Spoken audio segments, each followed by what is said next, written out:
All right, really quickly, I want to talk about some Colorado football. Because although everyone was very upset with me on social media when I had said it was kind of a clown show and it was to start, now it's been different. But I was also the person that when the entire world was ragging on them for barely beating North Dakota State University, who is now the best FCS program to start their season, they beat North Dakota State University. I was the person that was like, hey, that's a pretty good win, especially for your first win of the season. You have Alabama scheduling McDonald's University and Georgia scheduling, Leonard and Rose State or whatever. The Colorado Buffaloes scheduled a real team. Scheduled the North Dakota State University Bison. The best team in the FCS, the Alabama of the FCS. And I was the person that defended them. But of course, no one ever mentions, when you were right. They only get upset with you when you're wrong, which is why I love this business. Genuinely, which is why I love this business. But now the wave for Colorado has gone on the up and up. And it's gotten a little too high. And now you know where I'm going with this. Whether it's LeBron James or celebrities or ESPN analysts trying to tell you how great Colorado is, my eyes do not deceive me. I'm not going to let you tell me how good a team is. I'll watch it, and I'll tell you how good they are. There is no reason for Colorado to be the 16th best team in the country. Their resume is not great. Now, are they much better than even I thought they were going to be this year? Of course. And Deion Sanders deserves all of that. But let's add the caveat to this. Going from 1 win a couple of years ago to 7, that is immaculate. That is an insane accomplishment for Deion Sanders and has shown sincerely that he can coach in this league. But we're getting a little too high on the horses of Colorado. Colorado has 0, count them 0, top 25 wins. The best team that they faced all year, you can argue, is Nebraska, and they got trounced by them on the road. They are a Hail Mary away from losing to Baylor, who isn't a great football team right now. They're a Hail Mary away from losing to Baylor and being nowhere near the college football conversation of the college football playoff. Now listen, I'm rooting for Colorado to get into the big dance because I think it is great for college football. Deion Sanders is great for college football. But I'm also going to be honest. They are nowhere near the 16th best ranked team in the country. Or wherever they're going to be ranked in the college football, they should be nowhere near a potential playoff berth outside of winning the Big 12. They win the Big 12, of course, they deserve to be in.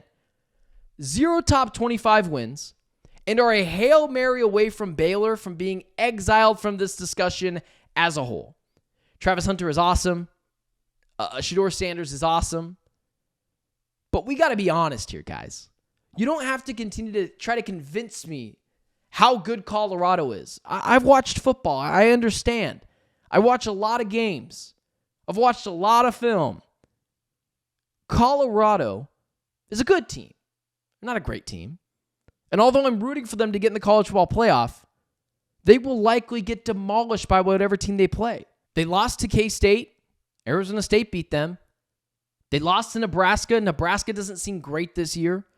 And they're a Hail Mary away from losing to Baylor, from them not even being anywhere near the discussion of the college football playoff. Listen, they win the Big 12, of course. Not only do they have to be in, they need to be in. And it'd be fun to watch. But let's be honest. This team is more pomp, thrill, showcasing of talent. And Deion Sanders has been great.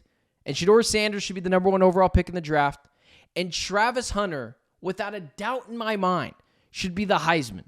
He is the Shohei Ohtani of college football.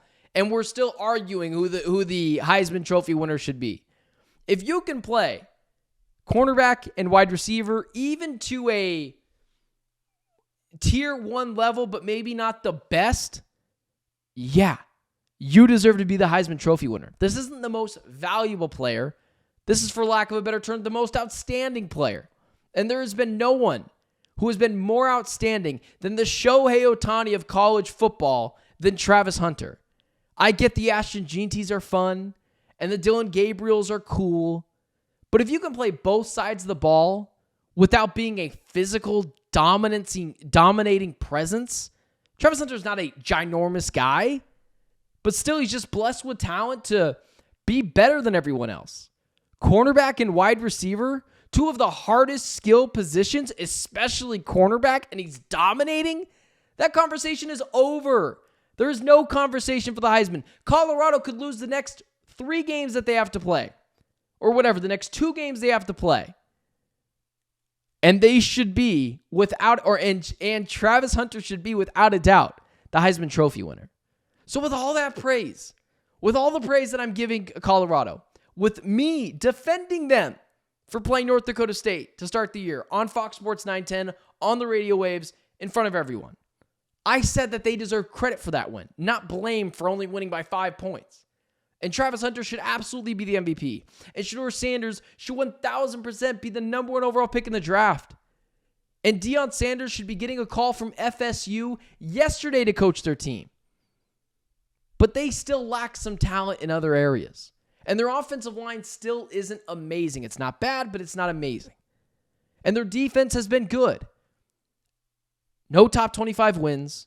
Losses on the road to Nebraska. A humiliating loss to Nebraska. Losses to K-State at home. Those are brutal.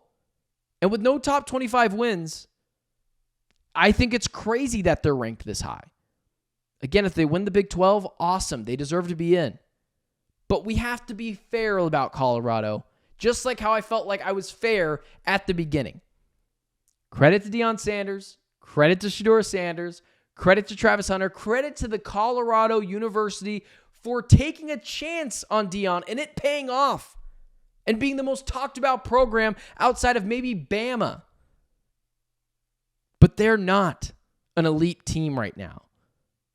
And they're not going to win the Big 12, in my opinion.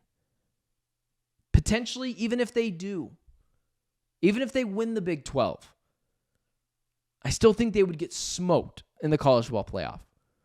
I'm willing to be wrong, but I'm just looking at their resume, and that's what this says.